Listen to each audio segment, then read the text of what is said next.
Hi, this is Cheryl back with you from Farmhouse Frugally, and today I have such sweet little gingerbread DIYs that I thought you might like.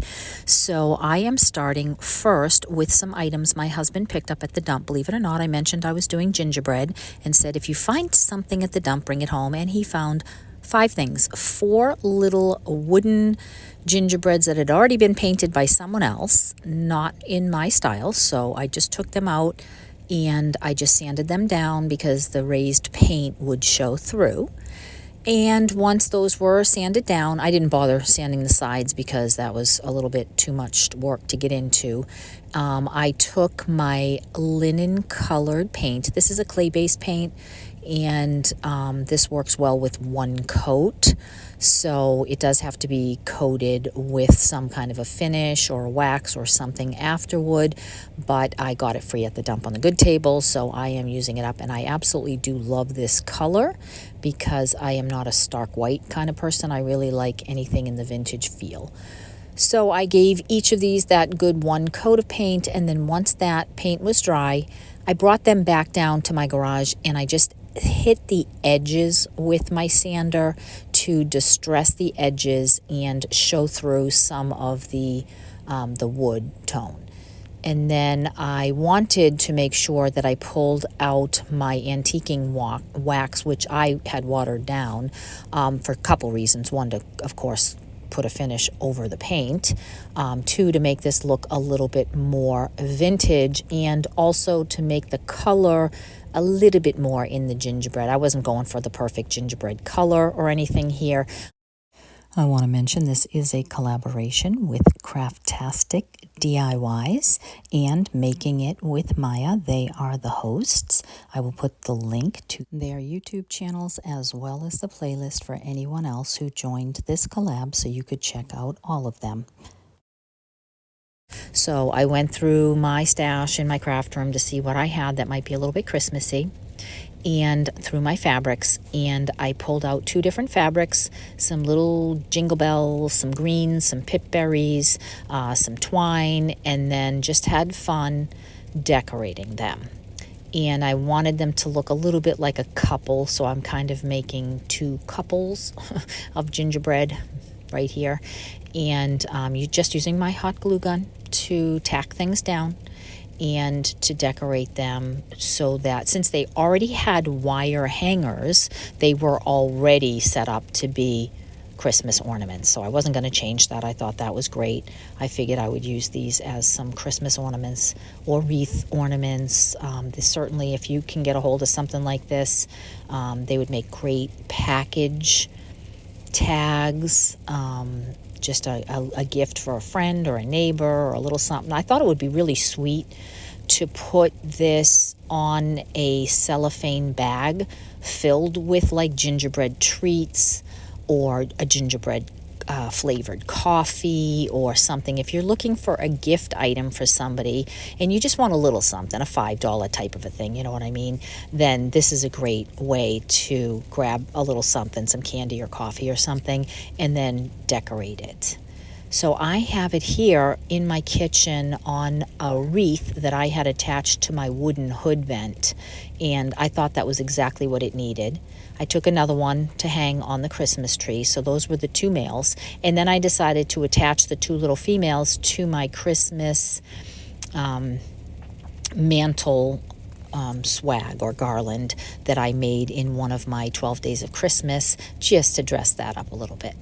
So I think that that came out really sweet. And before we get on to the next item, please make sure you are subscribed and you hit the bell so you can be notified. And that takes me on to number 2. I have a bunch of wood I got from my nephew. He's building his home, and he had a bunch of cut off ends from some 2x12s and 2x16s and whatever. And so I took this one out of the stash, and it was pretty rough. So I just went over it a couple times with my sander, first probably a 60 or an 80 grit, just to kind of get that down, and then I went over it with a 120 to soften that up, especially on the front, so that it would grab hold of the paint. And this is a regular chalk paint in a brown color called Java, and it is the base coat. I could do black here or any dark color, but since I'm sticking with the gingerbread theme, I wanted to make sure that my undercoating was more of a brown. And once I have this completely covered base coat, I am going to do a crackle finish. The most frugal way to do a crackle finish is to either use a school glue or a Mod Podge if you happen to have that on hand.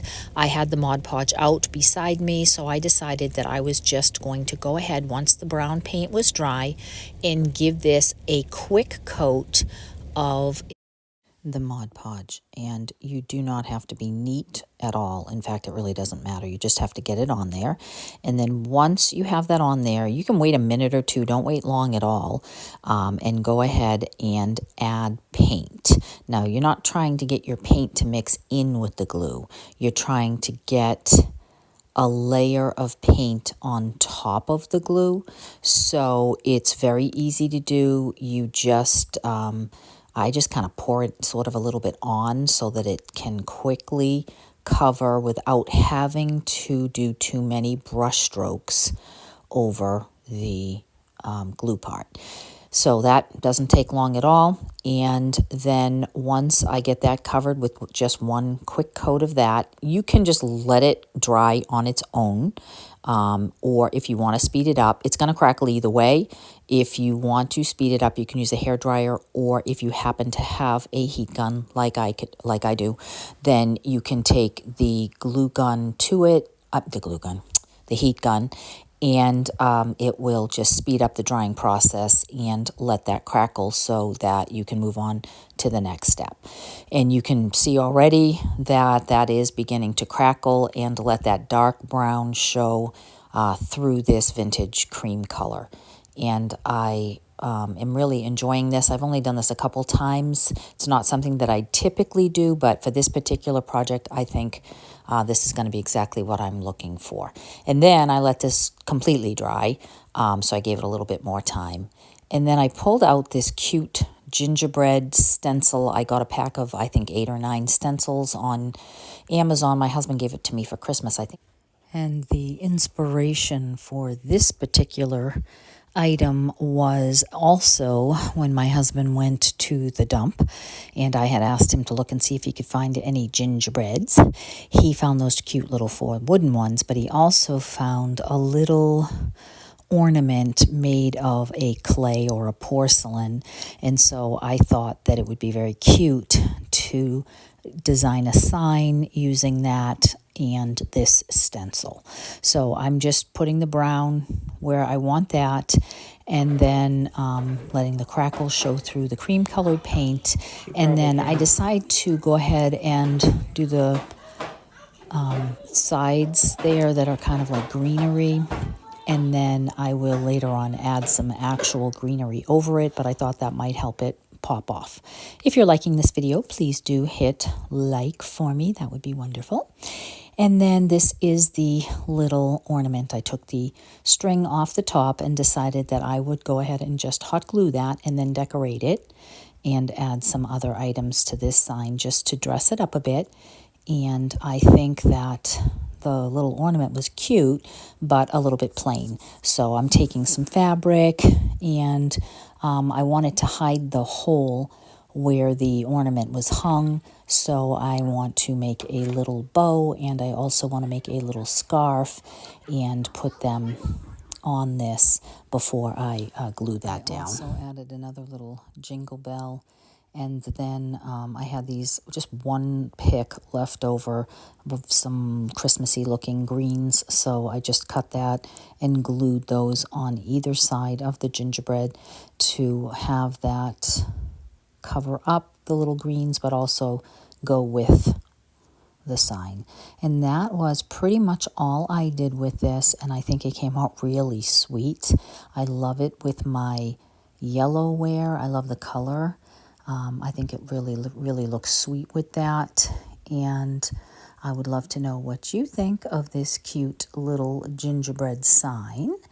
And then that took me on to my final gingerbread project, which I had literally just printed this gingerbread on rice paper.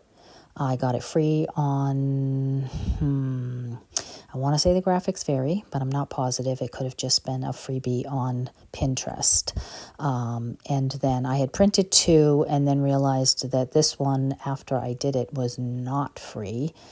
In that I should not probably, I mean, I'm not sure what the rules are, so I didn't want to use it for my channel, even though I'm not going to sell it or do anything with it. I still didn't want to use it, so I opted not to end up using that one. I just decided to use the free one, and all I did was take one of the little cardboard boy and girls that you can get at the dollar store in a package and use that as my background, and then glue that little background as kind of just a stiff back. Now, obviously, you don't need this. If you happen to have it, great. You could cut that out of cardboard just to stiffen up the rice paper. And then to Mod Podge that on, I just gave it a pretty good coat of Mod Podge and then put that over the top. And then I Mod Podged over the whole thing a couple of times. And the nice thing about Mod Podge is it hardens nice and stiff when you put it on this rice paper, so it's actually not very flexible. And I just thought that these little things would be cute either in peeking out of a stocking, or on, even in a plant, or a little thing of greenery or something, or just as a cute little decor item. But you could also hang them as ornaments without the stick on your Christmas tree, because they do have a nice firm, almost plasticky feeling once you Mod Podge those a couple of times. So here it is. I only showing you the one. I didn't do the other one, but I thought that was simple. Anybody can do it. Very sweet. And that is my gingerbread video for you this week. And don't forget to check out the other hosts and the playlist in the description box. And after I did shoot this video, I stopped at the dump, and on the good table at the dump, someone had left a cute little Christmas stocking with, you guessed it, a gingerbread person on it. So I thought that I would take a picture of that, and I will put that back on that table because I do not need another stocking. But thank you so much for stopping by. Make sure you hit subscribe if you haven't. Thumbs up is always nice. Any comments are appreciated. And I will see you in the next one. Take care.